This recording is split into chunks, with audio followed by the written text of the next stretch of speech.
So let me say one more thing. I just sent you all an email, so you might have seen it. But here is, everybody likes extra credit.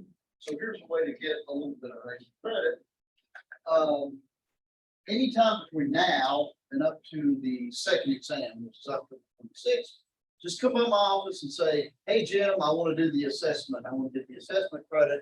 And we'll have a short conversation on where you are and what your goals are for the rest of the class, kind of thing. 3 points, right? You get an extra 100 on your quizzes just for showing up and doing that. There's no punishment for not doing it, but please do this. And this will be a good way for us to touch base and kind of see where you are individually in class. So all you gotta do is roll by office hours and just tell me you want to do it and take care of that. Okay, any questions?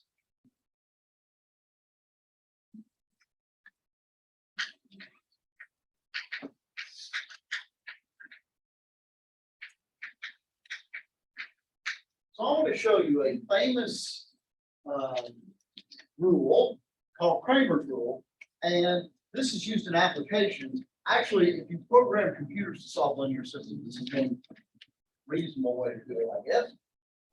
And it's also important because it's going to lead to a formula for the inverse of matrix, which is kind of good. So let's kind of get to this, and I'll outline why it's true. So here's some kind of notation. This is kind of an application of determinants. So again, we're talking about square matrices today.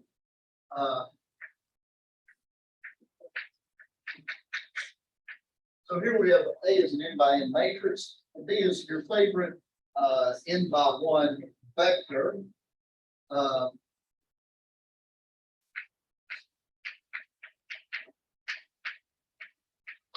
This is kind of a notation. The matrix. Okay. By replacing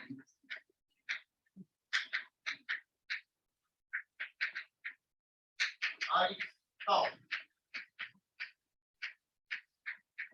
Okay. Okay, so this means take A, replace the ith column with vector B. So for example, just to kind of see how it works, if A is the matrix 1, 2, 3, 4, 5, 6, 7, 8, 9, and the vector B is X, Y, Z, then when I write A to B, this just means take this matrix and replace the second column with vector B. So it should be 1, 4, 7, X, Y, Z, 3, 6, 9. Everybody okay with that? So that's just, I want to use this notation quite a bit in Cramer's rule, and subscript means which column to replace and vector B is what you replace with. Okay. So in general, AID looks like this. So here's more general, here's a formula as well.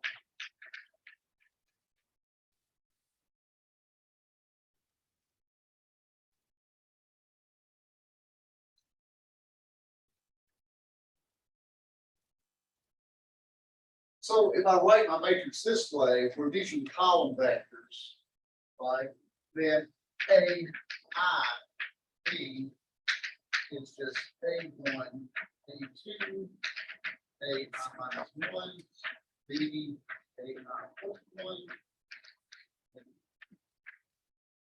Replace the ith row, I'm sorry, ith column with whatever.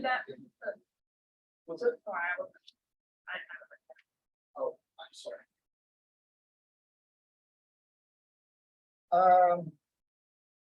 Right. So let me give you a Cramer rule here.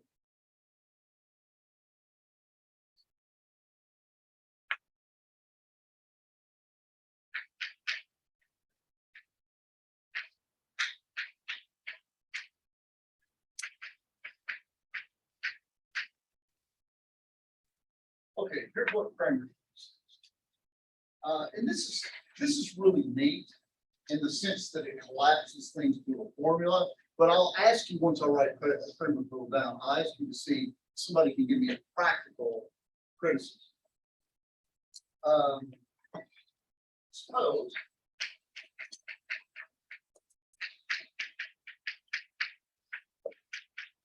we have an n by n matrix. Oh.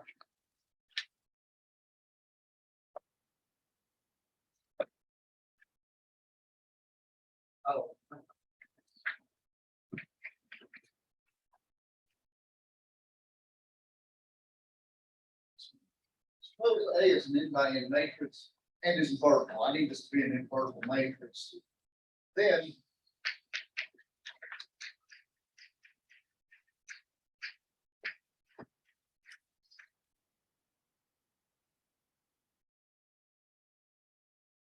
the matrix equation AXB has a unique solution. We already know that, right? Because A is invertible and this solution is X is A inverse B. Right? Okay with that? So there's nothing new so far. But Cramer's will give you a different way to visualize or write it down.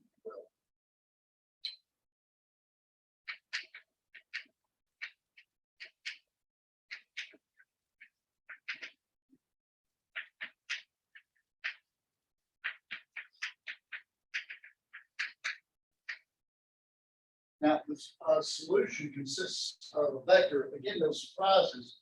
What Cramer's rule does is it gives you a formula for what each entry of that vector is. So what all the solutions are. Where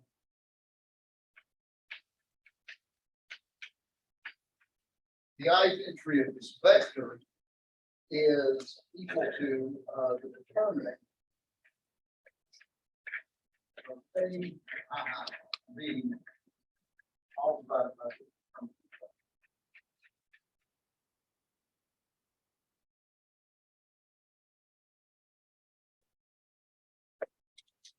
Okay, so we'll work through an example of this here. And I'll just work through it 2 by 2. So this is the famous Cramer rule. Now, you might give me some criticism to this. What are the shortcomings, if you will, from a practical point of view? Many of you are engineers, computer scientists. Do something practical here. Yeah. Okay, yeah, I think that's a very computer science thing for you to say, right? If this is a large matrix, right? So then this is really bad for doing by hand, right? Because the determinant, remember, takes a long time to do, right? Another sort of shortcoming is there is no Cramer's rule if the matrix is singular. Of course, you may not have a unique solution, right? If the matrix is singular, right? But this isn't a catch-all for solving linear systems, right? Because it only works for an invertible matrix. Yes. So xi for Cramer's rule, that's a scalar, right? That is correct. Xi is the ith entry here. So yeah, so let's actually see this in action. So let's solve the system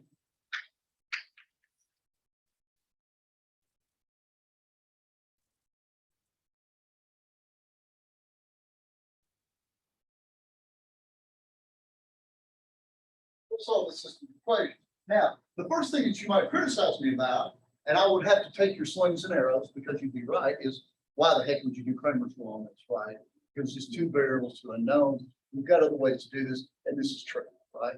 But I want us to practice and see how to actually implement this.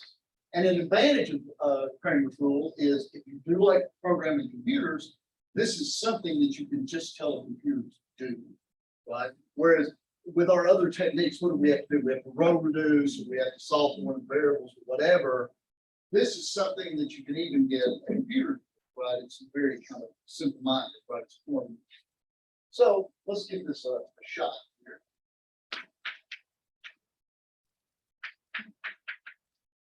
What's my matrix A as applied to this particular problem?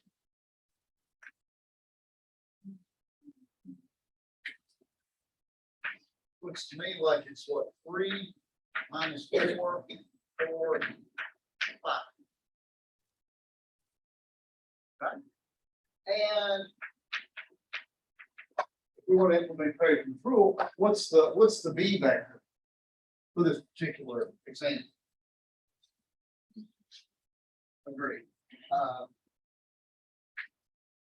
It's the one that corresponds to what the equation are equal to, 275. Now, let's watch Cramer's rule in action.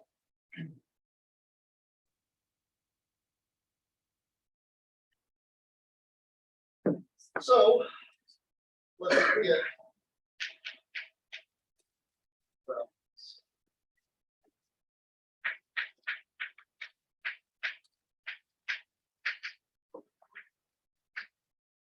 I'm going to need 2 matrices, right? I'm going to need A1B, which is A with this replacing the first column.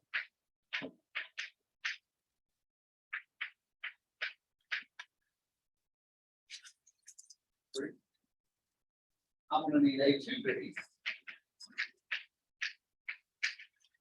which is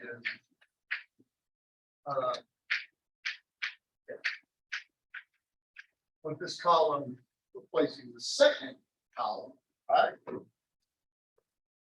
just to kind of keep track of things, I'm going to remember that A is 3 minus 4, 4, 5. Now, Cramer's rule all depends on what the determinants of these things are, right?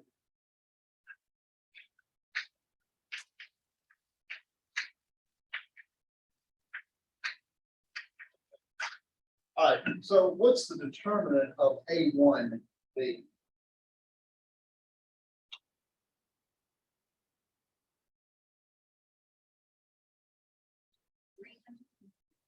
Yeah, that's right. It's 10. Remember that. Plus, I guess that's 300. So it's 300.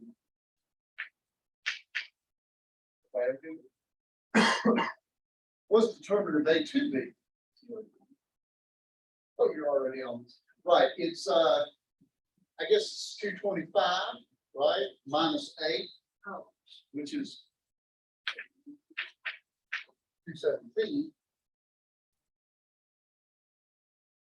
And what's the determinant of A? Oh, 3. 15 plus 16, 31, isn't it?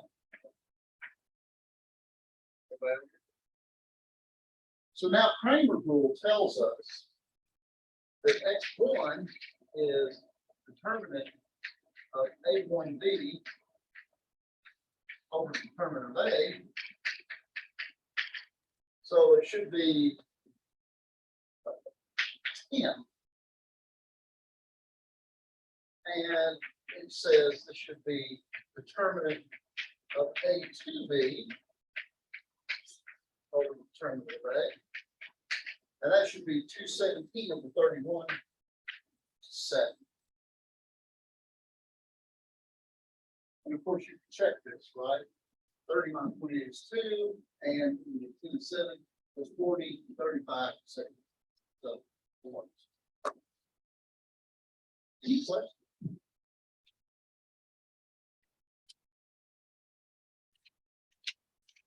Right, but you see how this gets obnoxious really quick, right?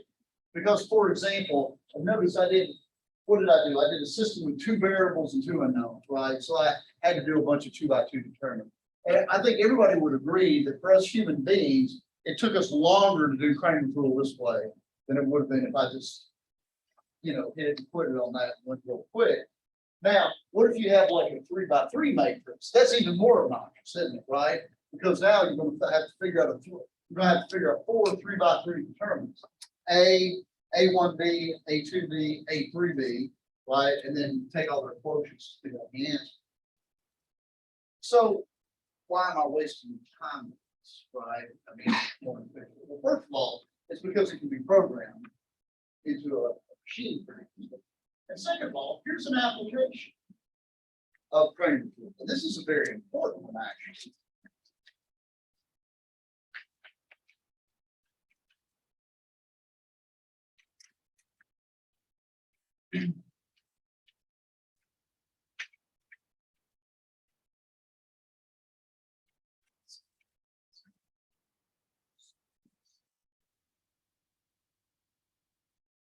Now, I've already given you a formula for the inverse of a 2x2 matrix.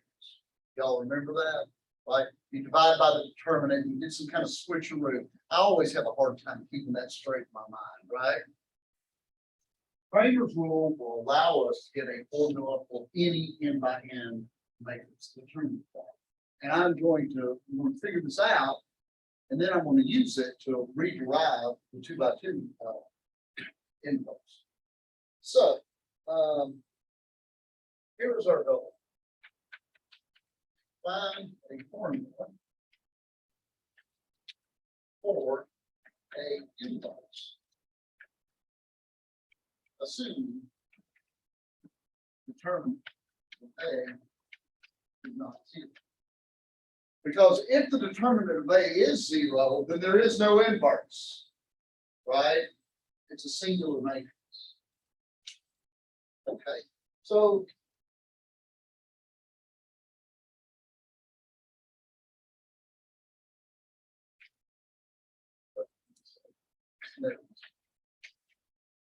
if determinant of A is not zero, then A inverse exists. We know this because this is a square matrix, and if the determinant is not zero, that means it's inverted, right? And so A inverse exists. And so, A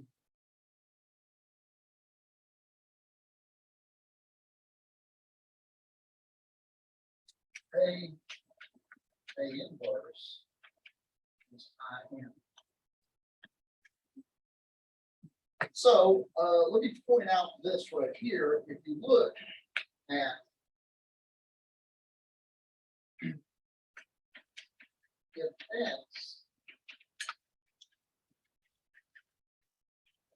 if X is the J column,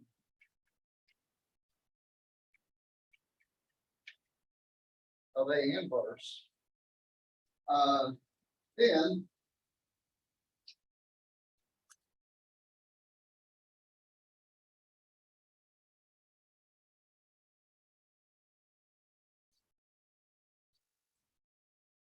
well, in fact, if we're right,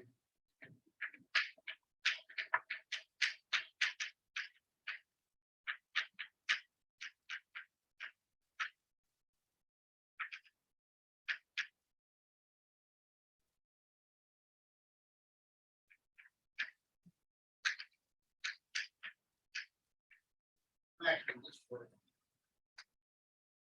let me call this XJ. That'll make it clear. If XJ is the J column of the inverse, so I'm going to write, I know A inverse exists, so I'm going to write these columns down. And what I'm going to try to do now is figure out what these columns are. Notice that A inverse is A times this column matrix here.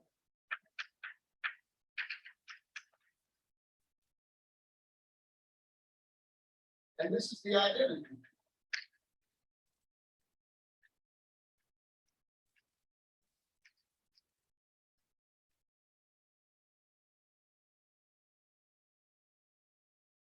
This matrix times the inverse is just equal to the identity matrix, which has the columns being the D. And so what this means is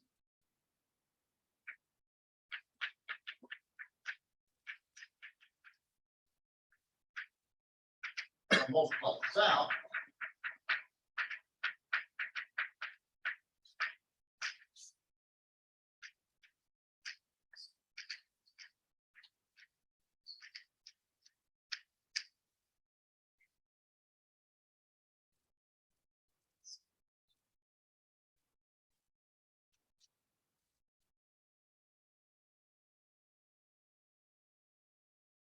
So. These two matrices be equal, this times this, be the identity. And these columns have to match. And so in particular, what this means is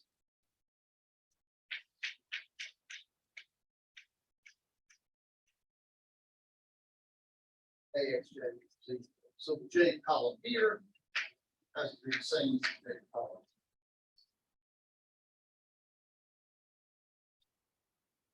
And let me point out that the ith entry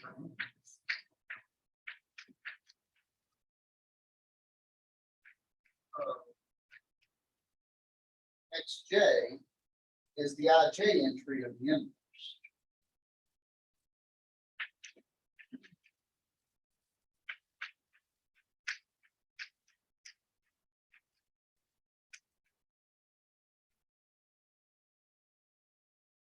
That's just a comment I'm making to kind of keep on bearings. But remember, what is XJ?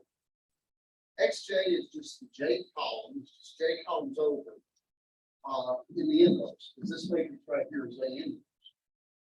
And so the ith entry of the J column is the IJ entry. So if I can find a formula for the ith entry of this column, then I have a formula for every entry in this matrix, the inverse.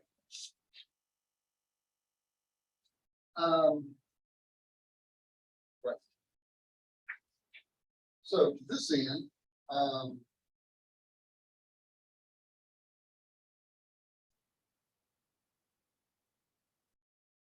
so what we get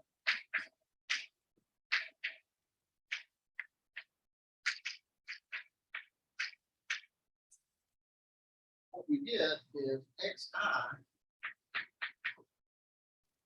is equal to determinant of AI and J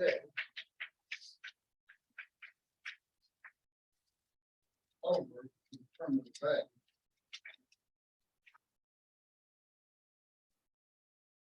Because really what this is this is the set of Cramer rule, right? You have A, X equals B. Here's a little B is being played by EJ. I guess I should put that on. And determinant of A is determinant of A. So this gives me a coordinate. Now, let me point something out here to kind of tie things together.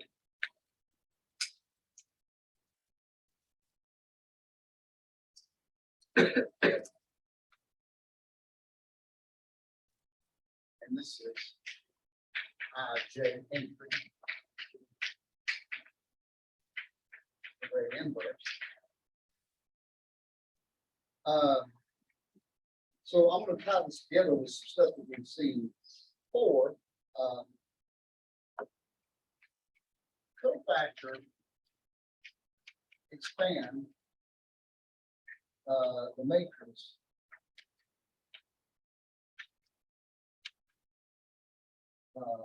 AI through J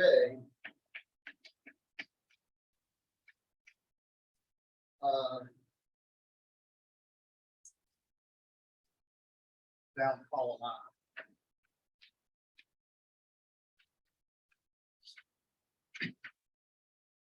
Because remember what this matrix is, I replace the ith column of matrix A with EJ.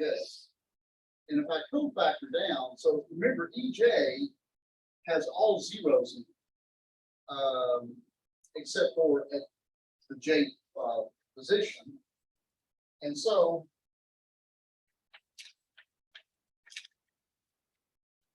the determinant of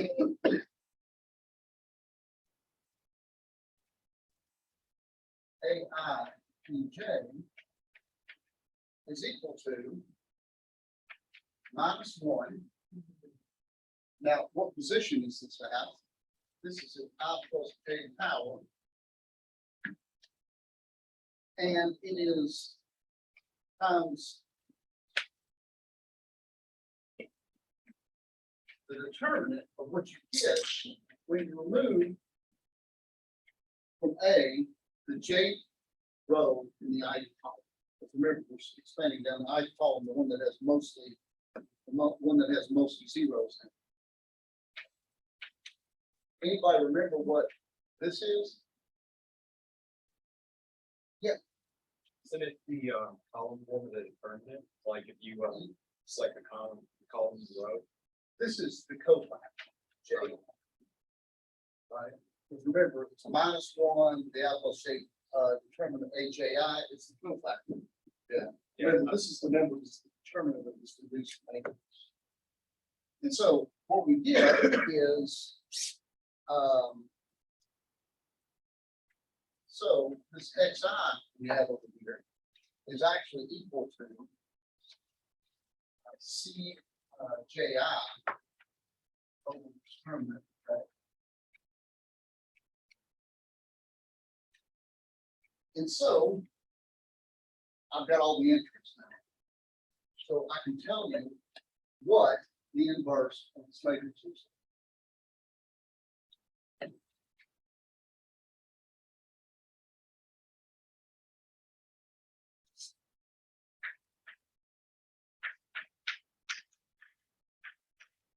Notice that every entry, and this is the, by the way, IJ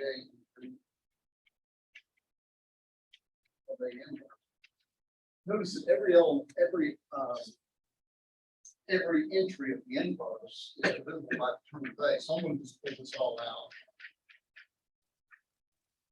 And this is C11. I'll just turn it around. Because it's actually transpose, go back to the matrix.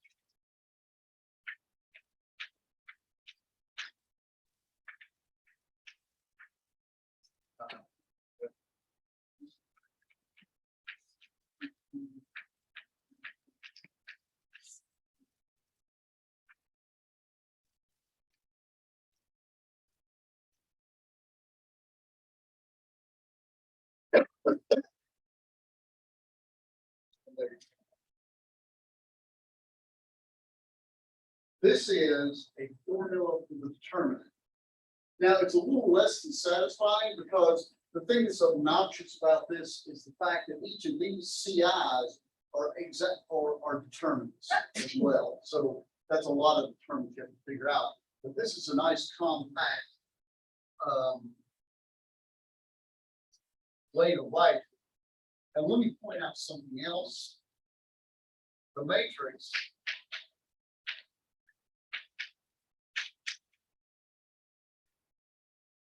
C11, C21, C31, CM1,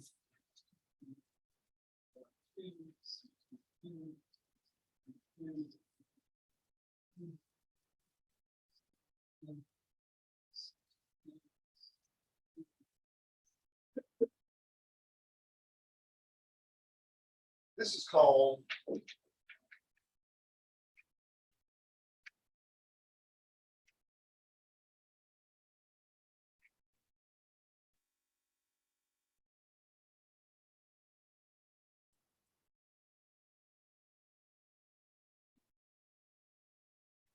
so I will write this notation here.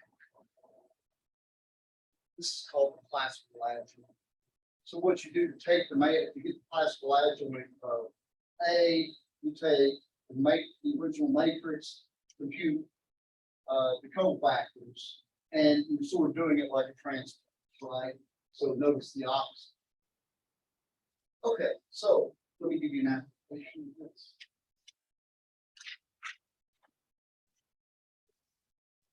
Well, before I do this, any questions?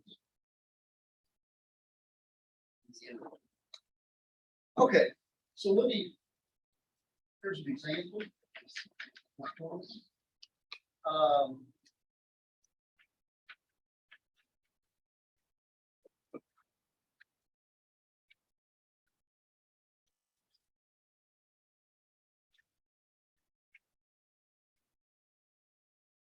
Okay, so we've seen this formula before, but I'm going to come up with it again, and we're going to kind of come full circle on this. And this will help us do the classical adjoint. Actually, let's go through this. So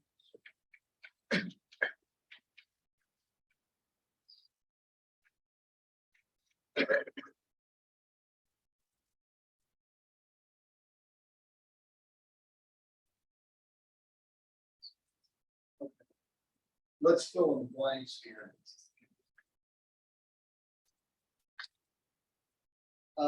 What is the classical adjoint? Well, remember, it's just kind of a determinant.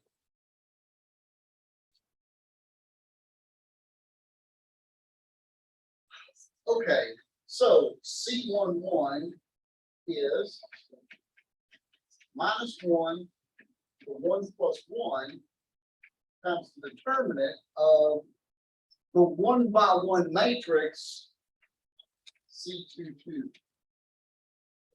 Or I'm sorry. Right, because what does this mean? This means take the determinant of the matrix that we knew part from part come on look with this thing, right? -1 the even, so that this is just big. So C11 is C22. This is -1, the 2 plus 2 times the determinant of the matrix that's left over when you use the second row and the second column. This is just A. So this is A. Right, okay. C12. This is -1 to the 1 plus 2. Determinant of what happens when I move the first row and the second column. That's a C. So in this case, I get negatives because that's non-matter. Right? And C21 is -1, 2 plus 1, determinant of what happens when I move the second row in the first column. That's a B. So in this case, C11 is B, C22 is A, C12, which goes here, is -C, and C21, which goes here, is negative.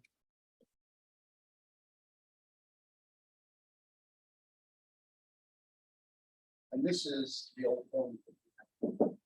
So we can sort for the 2x2 thing, but all of it. Any questions? Yes. Why is the determinant, why is C11 and C22 the determinant of the entry diagonal and C12? Negative? The same spot. What's that now? Like, so C11 is the determinant of D, which is the entry across from C11. Okay, so which entry is kind of messing with your head a little bit? Just C12 and C21. Well, this is where they go because of the fact, remember, this is sort of transposed, right? So are you curious how I got the number for C12?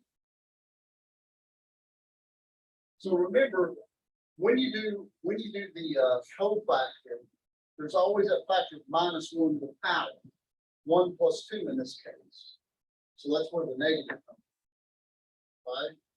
And the rest of it should be the determinant of what's left over when you kill the first row, second column. And so if I kill the first row and second column, that leaves me with C. That's is that clear enough? Other questions? Okay.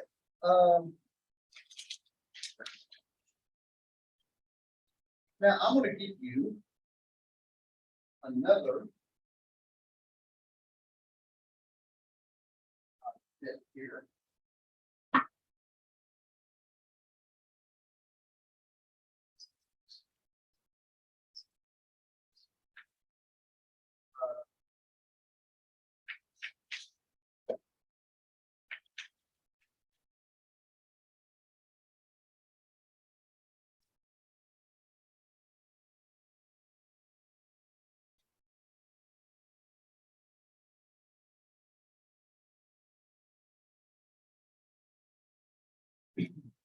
By the way, how many of you have had calculus? how many of you are in? Okay. So have you all, so those of you all that are in calculus 3, have you gotten to where you talk about the Jacobian, have you done change variables, multiple intervals yet? You're gonna see this kind of thing coming up, right? It doesn't matter if you haven't seen it before, but I'm gonna actually do some neat stuff that shows that you kind of, it's kind of a nice way to do volume here. And here volume, when I say volume here,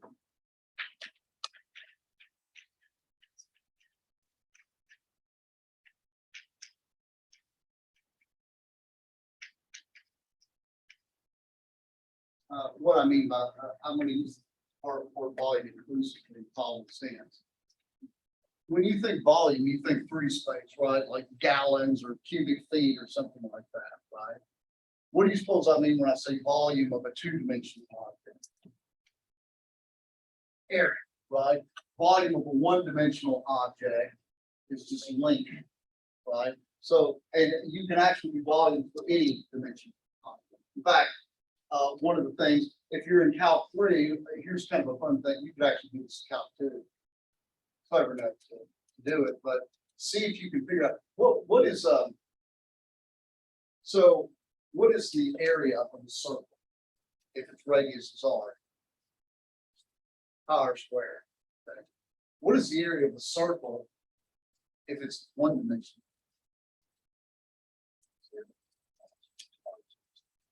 2r, right? Because the radius, so it's a length, right? So it's 2r. R squared. You might know what it is for 3 dimensions. What's the line of the sphere? 4/3 power cube. What is it for 4 dimensions?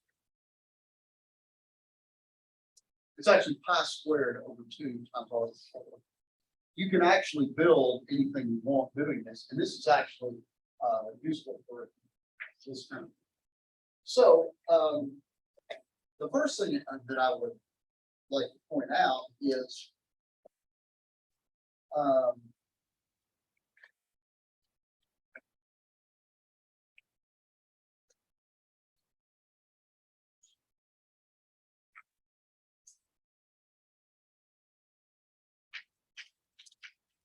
those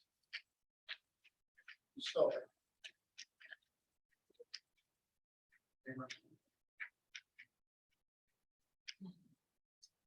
Let's suppose it's a rectangle. Looks like this. Suppose this is A0 and this is 0B. What's the area of this?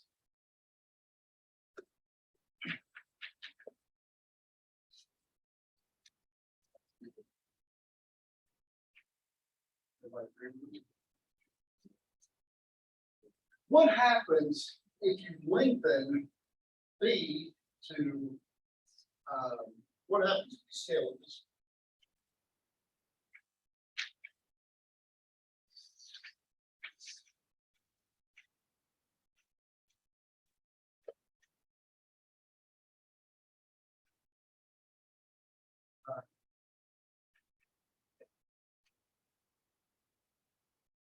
So, and I'm just gonna draw the picture so it makes it bigger. So suppose it's alpha A now. Suppose it's beta B. What's the area of this rectangle? This is. Do I agree with that? So basically, I've taken my original area and I've multiplied it by the product of these two things. I scaled it by. Do I agree with that? And let me ask you this: in terms of linear transformations, can anybody give me a linear transformation that makes this box grow to this box? Here's the original box here. Anybody think the linear transformation makes it grow up? Yeah.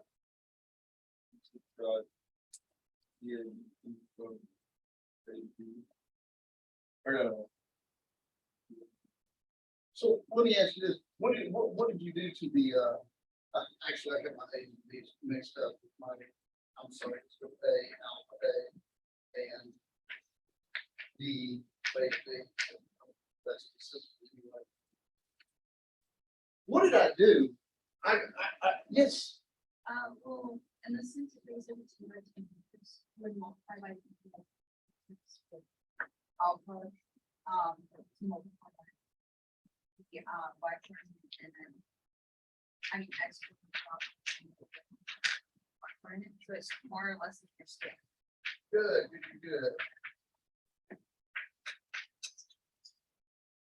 Right? Because what's this gonna do?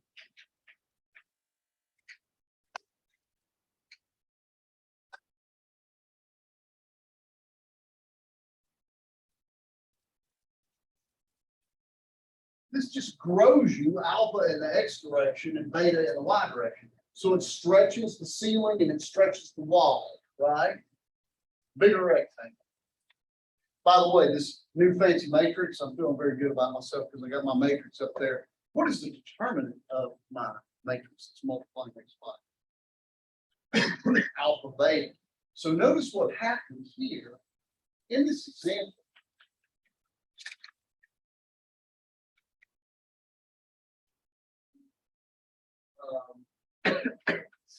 New area equals old area times alpha beta, which is old area times the determinant of his matrix.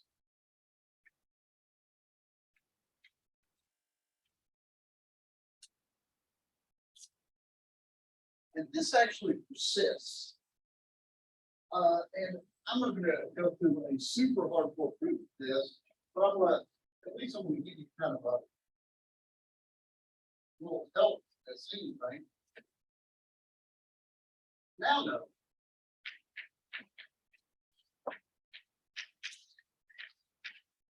The area of a parallelogram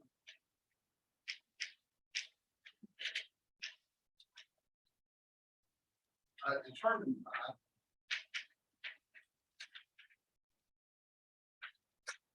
vectors A vector, we'll say A1 vector and A2 vector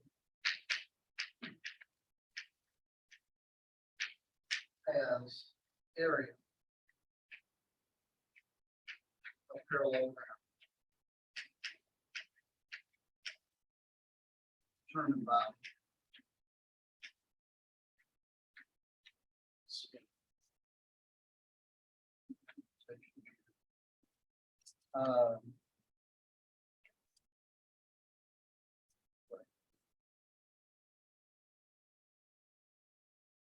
A2 and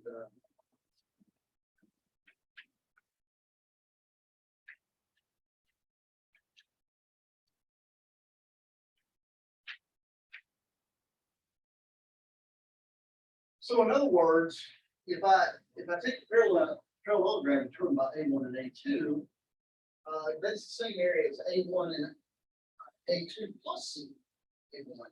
Now this isn't approved because I'm gonna assume the thing positive, so we draw it right, but this is kind of appealing to your geometric instincts here. Now this parallelogram looks like this. Everybody agree with that? So this has this shape of light.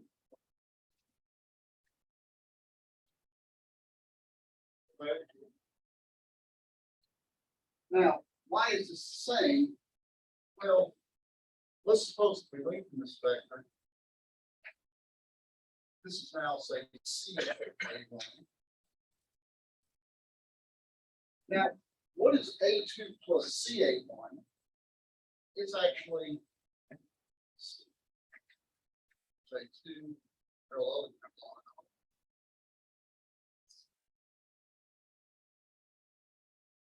This is A1, A2 plus CA1.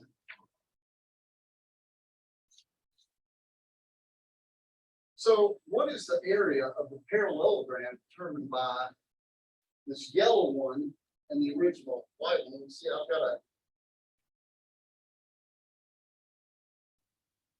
draw something parallel, but I didn't very well here. But like this. Now let me ask you this: what is the length of this bit right here? This bit right here has the same length as A1, correct? Because after all, it's parallel. So why are these areas the same? Why is the original area the same as this one right here? Can somebody explain it to me? Or do you? Yeah. That's right. It's actually Cavalari's principle. You can actually do this by integration or whatever. But if you think about getting area by slices, right? Basically, all these slices are the same as you go up here, right?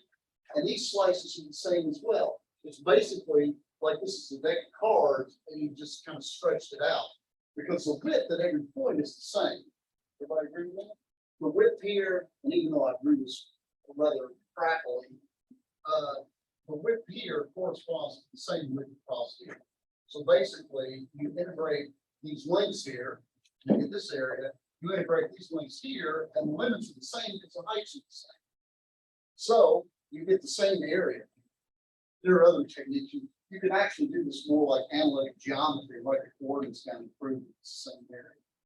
Is this reasonably convincing despite my artistic failures here? These areas are the same. Okay, good. And so from this,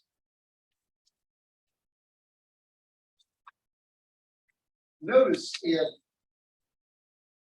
these two are row vectors, then the matrix of this will have a certain determinant, and it will have the same determinant as this, right? So here is kind of the big theorem.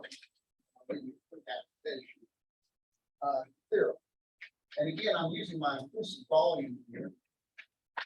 If P from Rn is the linear transformation.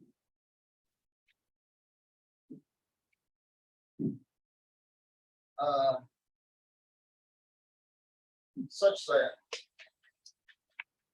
QB where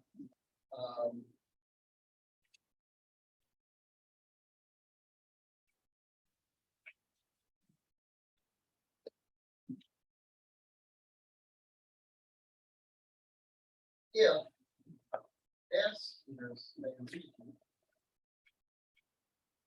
and Rn of finite volume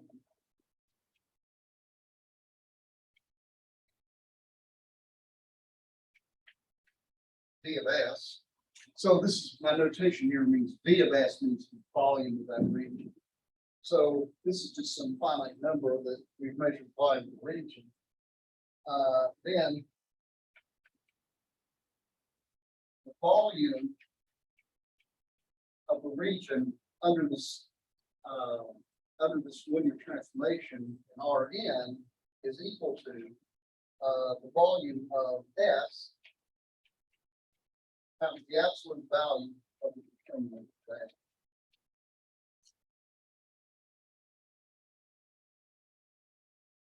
So the determinants. So think about this example, and I will go over this next time. We'll pick it up next time. But let me ask you this.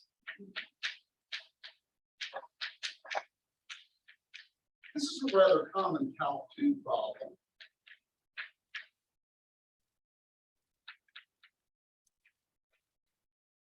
By the way, does anybody know what the shape looks like? Yes. All right. Very good.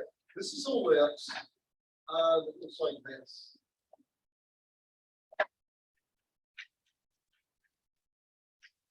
Anybody know what the area is? That's a little bit less common. I bet you know what the area is if A and B are the same, don't you? If A and B are the same, what does it look like? Okay, so I will go with, most people know what a circle is. Do the following linear transformation from R2 or 2, say the matrix A00B. This linear transformation turns a circle into this ellipse. And this gives the formula for that area. See if you can go through this, and I'll go through the details of this beginning of this. Any questions?